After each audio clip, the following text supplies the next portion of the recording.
Саламатсыңдар ма балалар?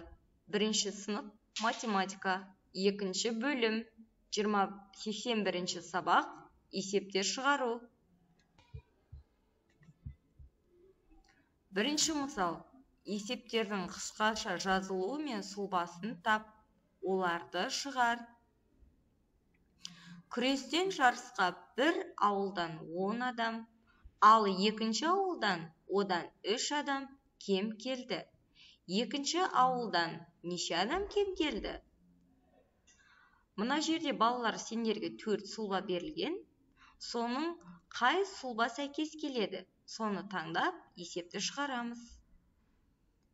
Ә нұсқасы. 6 бақан тебуге 6 ұл мен 4 қыз келді. Қыздарға қарағанда ұлдардың нешеуі артық? Есепті шығар. Өзіндік жұмыс.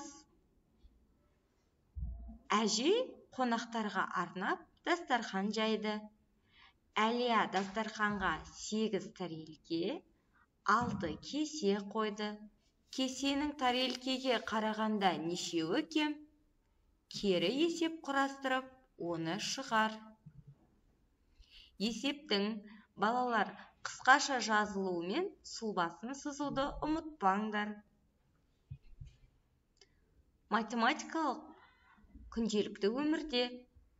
Екінші мысал, салыстыр. Топтық жұмыс. Есепте.